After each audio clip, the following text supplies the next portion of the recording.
Good evening, Lake Orion. Well, Ian's not here again for a second straight week, so that means I guess I'm your host again, and I am Between Taorminas. Curse other Tinny. Words. Oh, dang, I forgot it.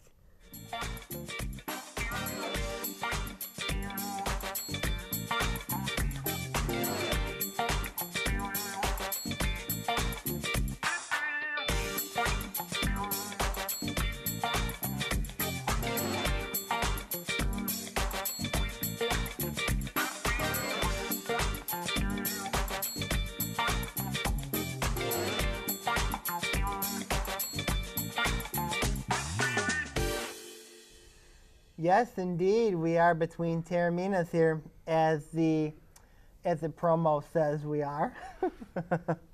I'm back this week. Sammy, you're here. No Ian again this week. I'm still trying to figure that one I said about Curse Otherton early. He's the worst architect in the world. That's what I said. Oh, jeez. Mm-hmm. But, I mean, no Ian here. And some serious news, though, regarding Ian. He couldn't be on the show because he's currently at the doctor's. He hurt his knee. God bless him. Get better soon. All right, we need to address some things here. We got the Biogenesis Scandal that seems to be exploding right in front of our eyes. Well, you know, it wasn't a surprise. Alex Rodriguez getting suspended for 211 games, you know, then 50 games for most notably Nelson Cruz and also the Tigers' Johnny Peralta. What's your take about this whole thing with it coming down the last 3 hours? You know, it's something that's a shocker. You look at the Tiger. I mean, you look at the situation that we don't know what evidence they have against Alex Rodriguez. Against Nelson Cruz and Johnny Peralta. Excuse me, that they deserve the 50-game suspension. But it's within the drug policy. Right, but it's a big hit for both ball clubs, the Tigers and the Rangers, especially with Nelson Cruz in Texas, because Texas doesn't really have another right-handed bat and another outfielder. Now, they can go take Adam Dunn off waivers from Chicago, but clearly it hurts Texas more than the Tigers. The Tigers brought in Jose Iglesias to play shortstop to replace Johnny Peralta. So Dave Dombrowski prepared in advance of this. I also didn't like what Harold Reynolds said about this impacting the Tigers. And it does impact the Tigers, but I just did not like that that this seriously would hurt the club. Yeah, it does hurt the club, but we don't know what Jose Iglesias is going to do. Is he going to keep the average up, or is he going to do whatever it takes? Do you view the decision to suspend Peralta, quote, selfish? Because a lot of people are viewing the Johnny Peralta suspension as a selfish move by him to take the 50-game suspension, come back to the playoffs, especially as he's entering free agency next year. Well, because if you look at it here, I think it was the right time for Johnny Peralta to take the suspension because you look at it, because he can come back with 3 games left in the regular season. Mm-hmm. Now, I don't know what Dave Dombrowski and Jim Leyland are going to do. I know what Jim Leyland did before the Cleveland series. He just kicked out all the Detroit reporters after he heard a question of Johnny Peralta. I just think personally that Johnny Peralta, that take a suspension now, and when Tigers, if they get the postseason, they'll have him there available. He'll probably be on the bench. I'm not sure how Jose Iglesias is going to do. If he hits over 100, Jose Iglesias, then it would be like a huge addition by subtraction. But if Iglesias plays well, then you can keep Peralta on the bench. Or they might not play him at all. So, you look at going forward, the Peralta situation. Well, my view on the Peralta thing is I think it's extremely selfish of him. He did in spring of 2012, though. He did it in 2012, yes. But, still extremely selfish to take the suspension now, come back, and then free agency if he leaves the Tigers, which could likely will. And he goes to another team free of that suspension. So it is seen as a selfish move by Peralta, and possibly also that of Nelson Cruz. Nelson Cruz is also a free agent as well. Right, Nelson Cruz. Though it does impact Texas, as you said. Yeah, it does impact Texas because they were lied to. They thought Nelson Cruz was going to fight the suspension. You know, they didn't do anything much to trade deadline except get Matt Garza. But now this is a huge loss for Texas with no Cruz because you don't really have anybody who can replace 27 home runs and 71 RBIs in their lineup, you know. Now, obviously, we are talking now. The one guy we can't avoid talking about in all this, Alex Rodriguez, A-Rod. 211-game suspension. He's openly said he's going to fight this appeal. You saw what he said in Trenton about bashing the Yankees, bashing Major League Baseball. They were in negotiations until A-Rod said those damaging comments. And then they stopped negotiations, and now just today they put that ban. But however, A-Rod is appealing this, and he's going to play tonight against the White Sox. What do you think about? Do you think that it's creating more of a distraction, or is this more of a distraction? Alex Rodriguez is a media circus. Yeah, I know that. You know, like a lot of people compare him to like the likes of Miley Cyrus or Justin Bieber or even young Aaron Carter. But this guy is absolutely he creates a circus that nobody likes. You know, the Yankees made that 10-year, $275 million contract. All he's doing is fighting. The reason why, you know why he's fighting this? Money. He's fighting this because of money. Because Alex Rodriguez is basically saying, I want my money. Give me my money. I'm going to play the rest of the year and give me my money. That's what he's saying. He has $100 million left on his contract. Mm-hmm. He stands to lose $34 million of that if he doesn't play in 2014. Right. That gives him an incentive to fight. Right. But also, you know, he wants to play. I mean, doesn't a lot of people want to play? And with the New York's case, I don't understand is that you need a right-handed bat. You need it real bad. I mean, the Yankees are 9.5 behind Boston for the AL East. I mean, it is an addition by subtraction, but the Yankees might be better off in the long run if Rodriguez does not play in the 2014 season. Well, you look at the $27.5 million. You look at the salary cap with the Yankees. They are right now. They're over the luxury tax by quite a bit. Mm-hmm. If A-Rod is off the books next year, look what they can do for Granderson. Look what they can do for, those other players. It'll benefit in the long run. Yeah, you got to look at what Alex Rodriguez does. I mean, he basically is saying is that he's just saying to the whole world, he's saying, screw you, I want my money, and I'll get out of your way. Final thoughts? Well, if you look at it's unfortunate for Johnny Peralta and Nelson Cruz, but we haven't talked about how Herbert Cabrera got suspended, Francisco Cervelli, a catcher. Mm-hmm. I was surprised there were more people on that list that got suspended, and most notably the guys that were suspended with Cruz, Peralta, and Alex Rodriguez. But I just thought Alex Rodriguez clearly has something to hide in this Biogenesis case. Just serve your suspension and move on. Yeah. We'll be right back to Between Taorminas here on ONTV.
We are back with Between Taorminas here on ONTV. That commercial never ceases to amaze me. No, it doesn't. And Lake Orion sports right on the horizon. Lake Orion football, especially. Yep. We have that Lake Orion football volleyball. preview show coming up. Pretty soon. I'm excited for that. Excited for football and volleyball coming up. Speaking of, you know how I'm glad that the kids don't have to profit from that, just like the college football. You know, Johnny Manziel facing NCAA investigation for allegedly profiting from his marketing. Do you think that he should be allowed to profit from this, or do you think that he should be... Well, let's see here what there was allegedly, during the BCS championship game, he signed over 200 autographs of himself, basically like before the BCS title game against Alabama. This is just another problem that this guy faces. You know, just last June he shoved a grad assistant. I mean, like, and then he goes to parties. doesn't go over and then well. his parents are concerned about this guy. You know, Johnny Manziel, yeah, he won the Heisman, sure, but do you know how this will hurt Texas A&M if he's out? Especially having that Week 3 game where they got to play Alabama in College Station. Mhm. Oh my goodness. Well, do you think that do you think Johnny Manziel, the situation you said his life has been a spiral since he won the Heisman. You look, his life he's kind of went downhill a little bit. Well, his And family. notice how Texas A&M's fans don't really care. They want to see results on the field. They want to see the results on the field. His family's concerned. His coach is concerned. I wonder if Johnny Manziel's even listening to that. It looks like he's not. Well, I mean, like his family, you know, he doesn't need the money anyway because his family's rich, for crying out loud. You know, why is he thinking about maybe selling, I mean, like just signing autographs, you know what I mean? Like, and then we don't know, and then this guy here, this broker who broke the news is not talking to the NCAA. So what is really NCAA doing? I mean, like trying to investigate what? I mean, like if the guy's not talking, then If the guy's not talking, then why? what then, is there to investigate? Because today in the NCAA, as a player, you cannot profit from yourself what you're doing. You know what I'm saying? You cannot profit from yourself. And that leads the question: should players be allowed to profit from promoting themselves? Well, there is a case going on in California that has a huge implication. Federal judges ruling this week about that ruling. I think that players, if they're good-mannered players, like if they're, you know what? I'm gonna say no because you're there to get an education. You're there to get, you know, I mean, like a scholarship takes care of itself out. It pays for It everything. pays for everything, you know. I mean, like all you got to worry about is getting like some money for food purposes, room and board and all that. But I mean, like, but it's mind-boggling that, especially with Johnny Manziel, with how much money he's made, how he's won the Heisman, that. How much money he made? He's not supposed to be making No, any sorry. money. See how much his family made. Excuse me. Mm-hmm. But it's kind of mind-boggling. All he had to do was just say to his parents, "Just can I borrow a couple bucks? You know, a couple hundred. You know, it can help out. You know, it could help them out." But the concern is here, he's facing NCAA investigation, possibly getting in trouble with the NCAA. We talked about this with Cam Newton. Remember that? Remember that? Well, Mississippi State, you know, the NCAA decided to get involved, and then he was clear to doing any wrongdoing. Yes. I think this is like another Cam Newton. So you're viewing this as just another flash in the pan. Yeah, and then of course the NCAA is a flawed organization because, you know, look what they did with look what they did with Miami. You know, Miami. Yes, because they screwed that whole thing up. They messed that up. And then you got to look at them. I mean, like they do compare this memorabilia incident. I know with Ohio State, with Terrell Pryor and Posey and all that. And then like, if you look at it here, I just think that this may be another case of which Texas A&M, they're in the SEC, the vaunted SEC. I mean, like I'm saying, why not? You need Manziel to do well for you if you want to stay on track, because you don't have any receivers on that team. I mean, and if you lose Manziel, you got one guy who's only played 11 games in his career, then the rest of them are inexperienced. Do you think that Texas A&M, do you think that Manziel is in over his head right now? Yes, because I think he thinks that he's above the law right now, and he just thinks. And I know it's a concern to Kevin Sumlin. It's also a concern to his parents, but it is what it is. I mean, you just got to make sure you got to keep this guy on a leash, and I don't think A&M's done a very good job of that. Nor his parents. That's harsh. I agree that I agree that players should not profit from what they make. That's just my personal opinion, and others people will disagree. I think that the college, the institution, it really depends. But I just think players should not be able to profit or market from themselves. I just think that's not the right way to go with it, but it is what it is, sadly. The university got no profits, I know that. Yes, they do. I mean, the players there to get an education, to just get a good college education, at a good institution, to play what they rightfully are supposed to play. Don't have to worry about money. Scholarship takes care of that. A lot of people say, are there players that deserve to get paid? Well, no, because there's some that say yes and there's some that say no. I mean, and also what would happen if the players get a piece of that pie? Who loses out? Think about it. The universities, the conferences, Going forward, obviously, with Johnny Manziel, do you think the NCAA is looking to make an example from him? It looks like the NCAA is trying to redeem itself a little bit from the mistakes it made during the Miami case, during what happened with Ohio State, during with Penn State. Do you think they're looking to make Johnny Manziel into an example?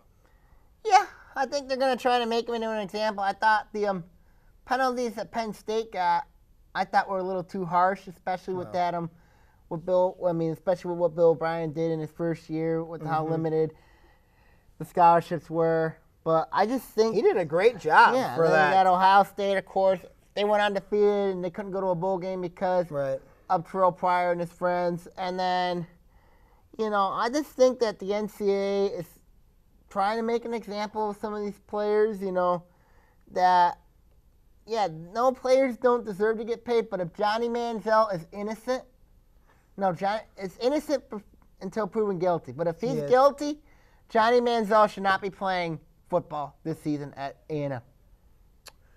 Wow, as you said, he's innocent until proven guilty. Any final thoughts? No, I wish Texas A&M would play Texas more.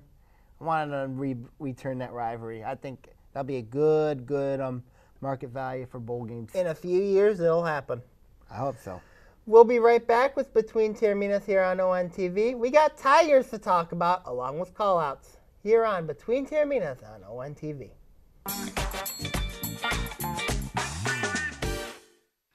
Hey, this is Mickey York from Fox Sports Detroit. When I want to get the inside scoop on local sports, I watch Between Taorminas or Fox Sports Detroit.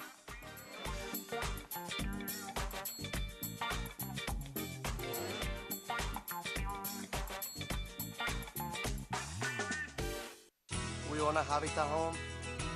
I love working on my Habitat home. Soy dueño de una casa de Habitat. My neighbor is a Habitat homeowner. Being a Habitat homeowner has changed our lives. My mortgage payment for Habitat is less than what I paid for rent. Habitat for Humanity of Oakland County currently has homes available with mortgage payments lower than most rent payments. If you or someone you know needs decent and affordable housing, call 248-338-1843 or visit our website at habitatoakland.org.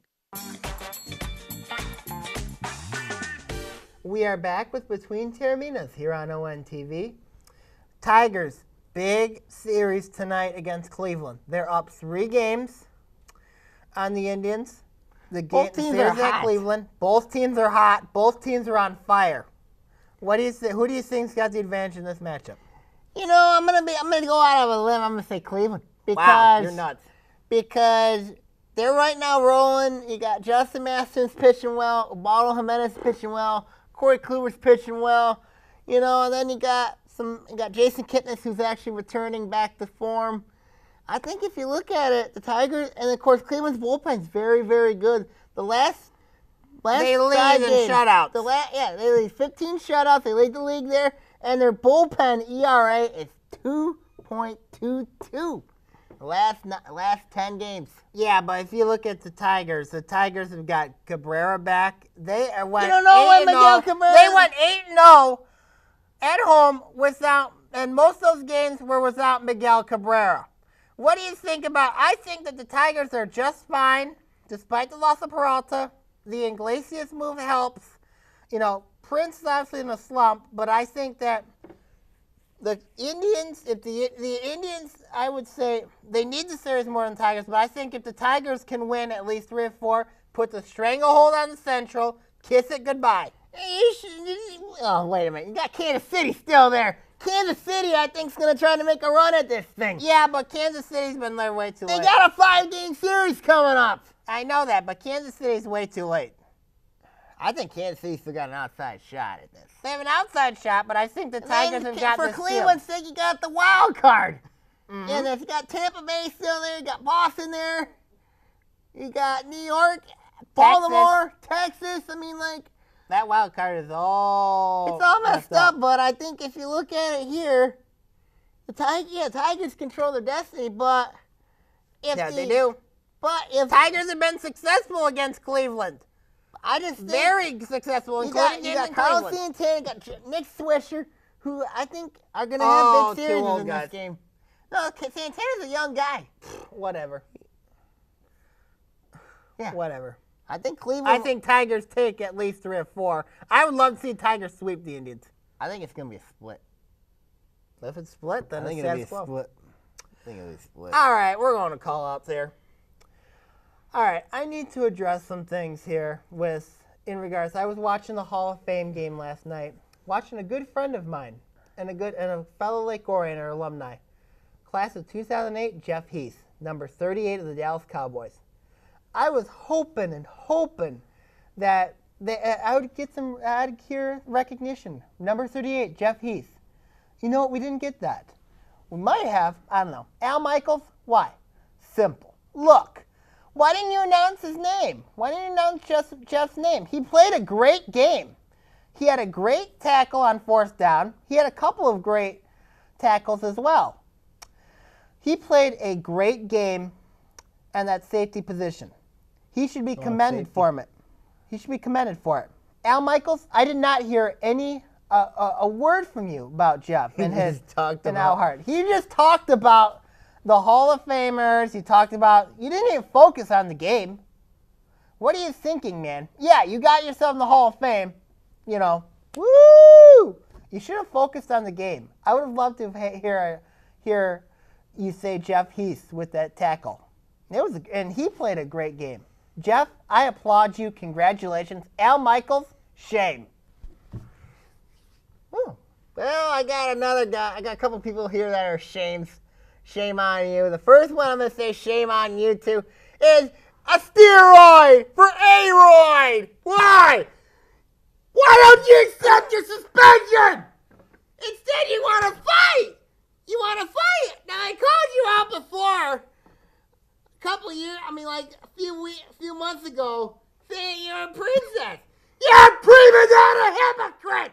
Oh, good grief. I don't know what you're doing. You look like a loser in that picture. You come out, you diss Major League Baseball, you diss the Yankees front office. They're the ones that made you. The one I blame out of this whole mess was Tom Hicks. Tom Hicks gave you a 10-year, $252 million contract. You spoiled, rich little pony pop princess. You're a disgrace. You're a disgrace. That's what you are, A-Rod. Or should I say A-Royd? Or A-Fraud. Or A-Pony. And then my last call out here is a news reporter, a sideline reporter that I have a huge issue with. Tom tend to hype herself up, who I think is more of a hypocrite. I'm going to call it as Michelle Tafoya. Michelle Tafoya, what? You tend to get yourself involved in talking to these Hall of Famers, you know. But who cares? What? That's cold. Okay, continue. I don't know why. I don't know what other news anchor I could say. You got Susie Culver, who does well. I think that Aaron Andrews does well as a sideline reporter, but I don't know what you do either. You hype yourself up to be somebody. Who are you? I think if you hype yourself up, you want to get yourself on TV and all that, you're a disgrace. Disgrace to the world. I'm done. Who is she? God. Terrible. Michelle Tafoya is one of the ESPN news anchors. Now she's an NBC. Or NBC, She whatever. works for General Electric Company. Jeez. But at the same time, you know, speaking with the Hall of Famers and who cares, I think that was a slap in the face to the Hall of Famers. You should apologize to them there. Okay, I apologize. That was, you know. Okay, I apologize. Because they did have their moment in the spotlight. They did have their moment, but why would But I just don't understand why they got a lot of the attention. You know what I mean? And they got a lot of the attention instead of the original game itself. They got all the attention. You know? There's people that want to watch the game more than they want to watch the Hall of Famers. Right, I understand that. I mean, I would have loved to have heard Al Michaels announce Jeff Hease's name. I don't know. I could be wrong if he actually did say his name, but I didn't hear it, and to me that's the most disappointing of, you know, Jeff Hease played a really good game, and fellow Lake Orioner, class of 08. You know, I would have loved to have heard his name, but he did great, and I can't be any more proud of him. You know, took us to the state finals in 08, beat Sterling Heights. He was in that kick, you know. You know, went to Saginaw Valley, 4 great years. Speaking of Lake Orion football, we've got the football preview show coming up. That'll be interesting. Looking quite forward to it. Be very interesting. Release my blog sometime this week, so be on there in the Dragon's Den. You'll see my projections. It'll probably be released sometime later this week. Interesting. Got 20 pages worth of previews. Wow, that's a lot. That's quite a bit. You've got that's quite a bit. That's something that, you know. Well, any final thoughts with no Ian this week? You know, we'll just see what happens. I mean, like, will Ian be back next week? Will Ian be back next week? We didn't talk about this still. The Pistons, they're still, I can't believe they're still in it trying to get Rajon Rondo. We'll see what happens there, but hopefully Ian does come back. You know, we'll see what happens. I mean, all right, between Taorminas, we're heading on out for the evening. Have a great night. God bless America. And go Stars. Ta-ta. And go Green.